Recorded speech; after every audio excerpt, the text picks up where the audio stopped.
This is Darren from Danger by Degrees. This time, it's a look at Sweden, the middle child of the Nordic Peninsula, the sixth largest country in Europe and the most populous for the Scandinavian region. Otherwise, during this COVID time, we're going to take a look at how Sweden approached the COVID epidemic a lot differently than other countries. First off, Sweden banned groups of 50 or larger people. So that is, any large groups that had 50 and under people were safe to still happen, but any groups larger than 50, so say like large outdoor concerts, were banned. They moved service inside of restaurants and pubs to only the tables. So if you wanted to stand and chat with your friends at the bar, unfortunately, you would not be able to do that. Tables were more evenly spaced. There was more space given between customers, and people had to be sitting when they did this. Other COVID prevention methods, such as social distancing, wearing face masks, and things of that nature were brought in, but was on a voluntary basis. And generally speaking, to prevent, say, infected persons from spreading this into hospitals or care homes,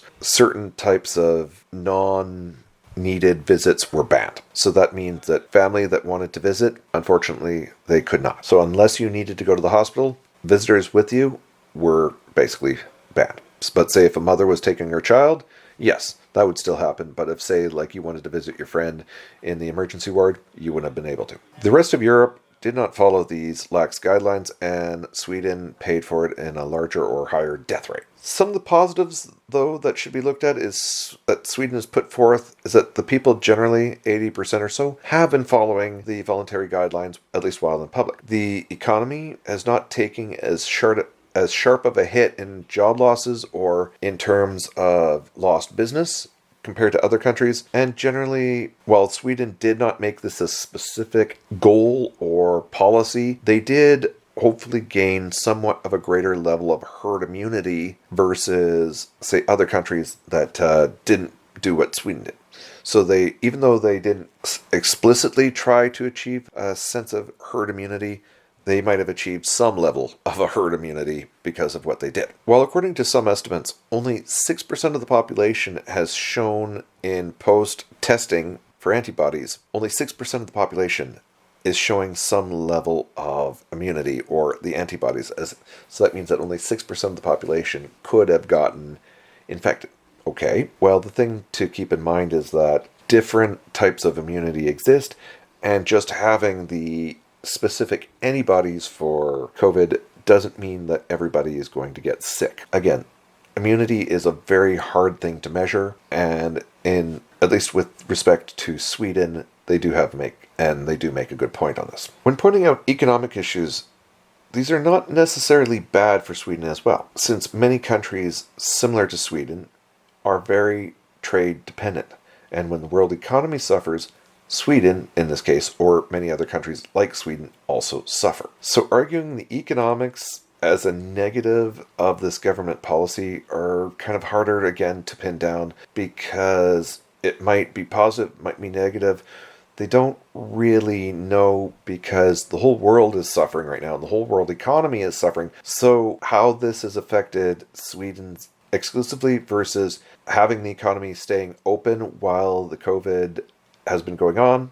Again, this is very hard to summarize, and it's one of those things that will probably be up for debate for who knows how long. And again, so the herd immunity and the economic arguments are a lot more grayer, a lot more muddier, and are harder to pin down. But what can be definitely as a negative pointed towards Sweden is two things. One, the reputation of the country has taken a hit, and it's been a very big hit.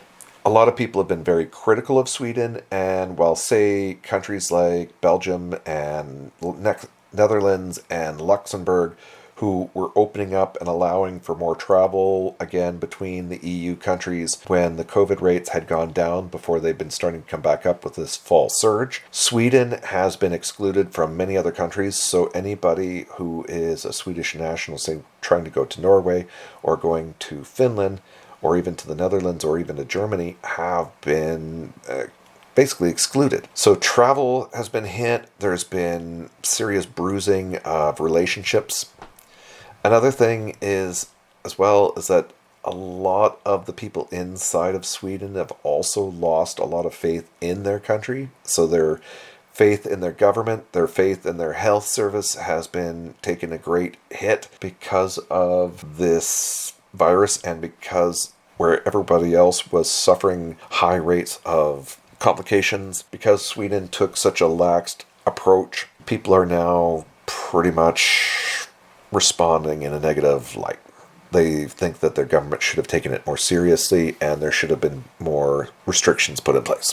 Which comes down to basically the end of this. Did the country succeed where others failed? In some respects, they might have, but in others, probably not. Internally, the people of Sweden don't view, according to many of the opinion polls, their government in a very good light right now about the handling of this. But in other respects, the international community views Sweden, unfortunately, in a less than positive light right now because of what they failed to do. That is, quarantine, lockdowns, and really go after the COVID viral outbreak. The economics and the herd immunity and just the way that people have been dealing with the virus in general, the positive that can come from this is that there has been a high level of social buy-in and a very high level of open communication from the government.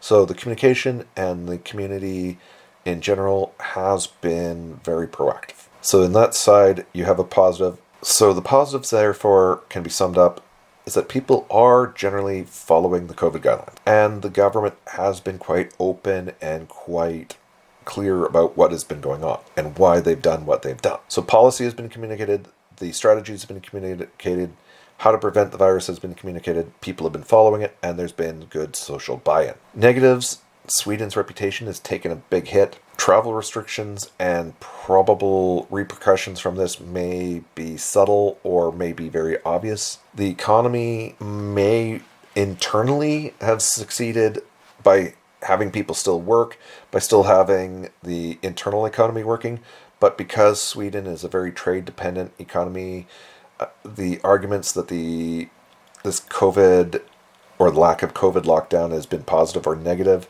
are going to be very hard to tell, and only years of study later will say whether or not this has come to true. Unfortunately, Sweden is also, because of the open or more lax policy, has unfortunately suffered a higher rate of deaths compared to the neighbors. So mortality has been up, morbidity or the number of people who have suffered has been higher. So that's a negative, but only time will tell whether or not Sweden's example really is good or bad, or if it is just a bit of both. This is Darren. This is another Danger by Degrees video in the COVID saga. Please help this channel become viral like COVID, but in a good way. Share, comment, and subscribe. Till next time.